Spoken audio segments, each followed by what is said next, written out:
First Things First is sponsored by Gillette, the best a man can get. Hi, everyone, and welcome to First Things First. I'm Jenna Wolf, that guy in the glasses. That's the Hall of Famer. Absolutely. Update the board. Stop hitting my phone. It has been one day since Jenna Wolf missed work. Stop, man. You got. Let's see if we can get to triple digits for the first time ever. I could not be here. My flight was canceled because of the weather. We had some bad weather in New York. I canceled the JetBlue app has a little conflicting no reports. Reason Nick needs to be monitoring delayed, my flight. wanted another day down in Florida. I missed you. How about that? I genuinely felt like something was missing. We've got a great show today. The Cowboys could have big drama on their hands with one of their stars. Kyrie has a message for the haters, but we start with the Los Angeles Lakers. Her tan is real. The guy was like, that's like it's real, bro. That's her. Say what you will about the Lakers. At least they are consistent, like my tan. Consistently losing, that is. Lakers suffered another loss last night. This one to the hands of their crosstown rivals, the Clippers. That is 9 losses in 12 games for the Lakers now. Last night, LeBron was asked about potentially being shut down for the rest of the season. Here's what he had to say about that. Well, I mean, that's a conversation that probably will be had between me and Luke.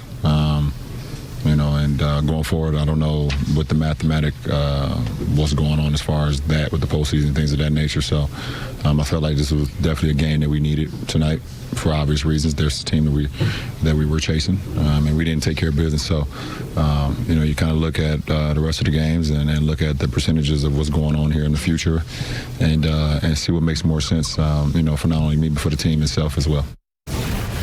All right, CC, let's break it down a little. You think the Lakers should shut LeBron down for the rest of this season? How does that help and or hurt him and the team? And I would say, as far as my sports opinions, typically I come from a traditional standpoint. As far as Zion, the question, man, should Zion shut it down? No.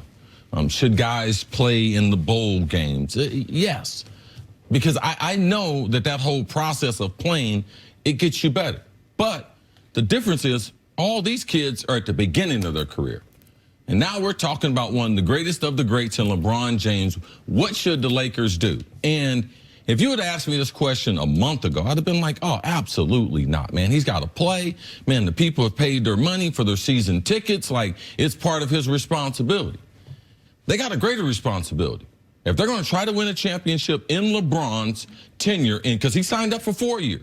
He's not doing a one-by-one like in Cleveland. You know you have him for 4 years. So you have to look at it, and I never thought that I would be on this. I would shut him down. Wow. And the reason why I would shut him down is because he doesn't look like himself. Last year played 82 games and was brilliant in the playoffs. And when LeBron said last week he was going to hit activation mode, but nothing happened. I've never seen that before. So when that right there, to me, that's the reason why I would shut him down. I believe that he's not at his playing weight. I believe that his groin is still bothering him somewhat. And I don't think you gain anything by putting an extra 15 to 20 games on LeBron at 38 to 42 minutes. What do you gain? LeBron James is about a couple things, all right? Number one thing now would be to secure another free agent. 4 years. He's not doing a one-by-one like in Cleveland. You know you have him for 4 years. So you have to look at it, and I never thought that I would be on this. I would shut him down. Wow. And the reason why I would shut him down is because he doesn't look like himself. Last year played 82 games and was brilliant in the playoffs. And when LeBron said last week he was going to hit activation mode, but nothing happened. I've never seen that before. So when that right there, to me, that's the reason why I would shut him down. I believe that he's not at his playing weight. I believe that his groin is still bothering him somewhat. And I don't think you gain anything by putting an extra 15 to 20 games on LeBron at 38 to 42 minutes. What do you gain? LeBron James is about a couple things. All right. Number one thing now would be to secure another free agent or two to be able to come to the Lakers. And then after that, it's about how do we get this to the parade? How do we win a championship to get to the parade? All the other stuff does not matter. So I would not play him. I would not put those minutes on him. I would give his body the first time to decompress in years. You're talking about 13 years since he's been in the playoffs? Regardless of what kind of athlete LeBron is, it takes its toll. And I was listening to David Griffin last night. I got a lot of respect for his sports and his opinion on the NBA. And he just talked about the greatest players that have ever played the game. When they hit the wall, typically there was no comeback from that. So once their skills started to decline, that, man, they started to fall. It was hard for them to get back ever to that level. And it's a perspective that I had never really looked at. But when you look at the greatest players, it's pretty consistent. And David Griffin, people don't know, he was the GM of the Cavs for LeBron's first 3 years back there, was not the GM last year. Now he's doing some media with NBA TV.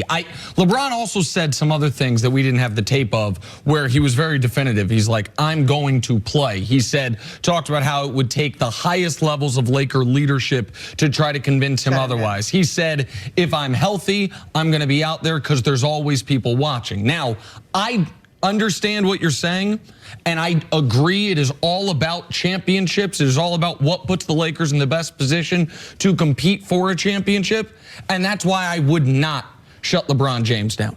He has played at least 85 games every single season of his career since year 3. He's played at least 79 games every year of his career since his rookie season. He has been on 90-plus game seasons since the lockout year. He's going to max out this year at 64 games. Either way, he's going to have 2 months off this year that he hasn't had in a decade.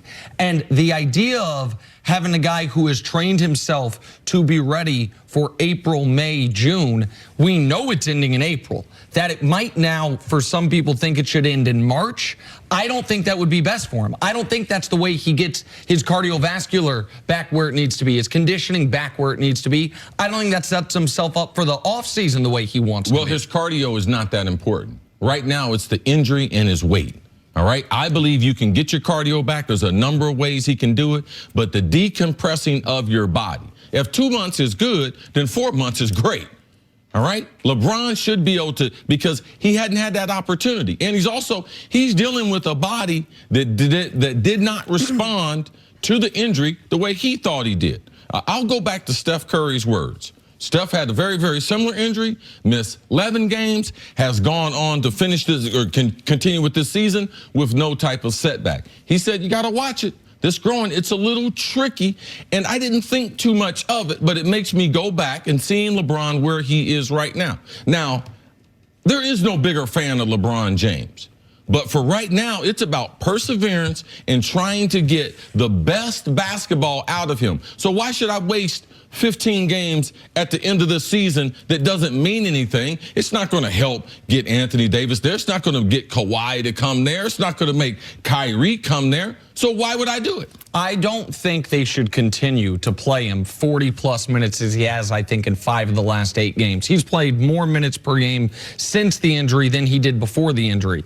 I'd be totally fine with 32 to 36 minutes, which is, by the way, what they wanted him at the beginning of the year before panic set in. And if you're going to say he's not going to play back-to-backs, where he's going to be on a very cautious load management. But I don't think LeBron would accept being shut down the rest of the season.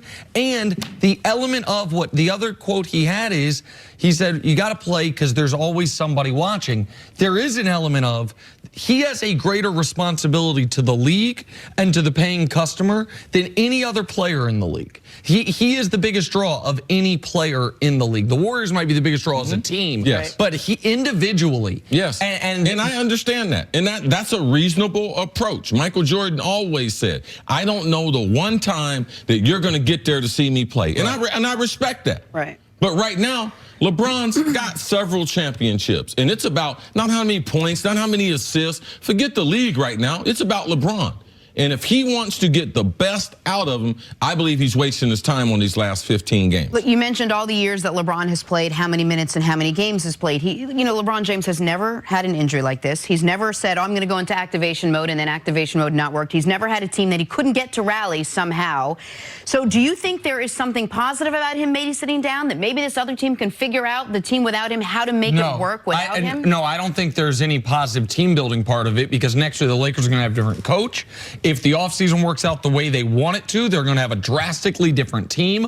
All the guys on one-year deals are going to be gone. They're either going to bring in, if they works out the way they hope, a key free agent, or they're going to trade guys for Anthony Davis, potentially both options if it's the ideal offseason. Like, no, it's not. But I would like to see LeBron, when Lonzo comes back, see how, because they haven't had a bunch of time working together. They do need those extra reps. I do not think if LeBron plays another game this year, 40 minutes, that's insanity. That we can totally agree on. There should be no game where it's like, we wanted to rest him more, but we got a chance to win it. They are done. They were done in my eyes before last night. Now it's all but official. They have, according to 538, the same chance of the #1 pick as they have of making the playoffs, which is 1% on both ends of it. So it's cooked for the Lakers at this point. I just don't know that if LeBron will be in best position for 2019-20, having played less than 50 games when he's used to playing around 100. Yeah, so I'm going to play 15 games with Lonzo, who potentially won't be here next year, but I'm going to put those games on LeBron. That overall developing the rest of the roster, that's on the coaching staff and the front office. That's not LeBron's job. His job right now is try to figure out what is the right weight for me to be able to go at. And I just believe that rest. After playing as many playoff series as he's played through the years, forget about the physical pressure, the mental pressure.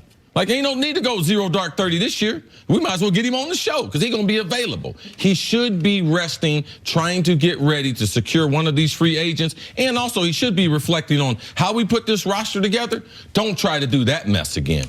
You can't be trying to put together a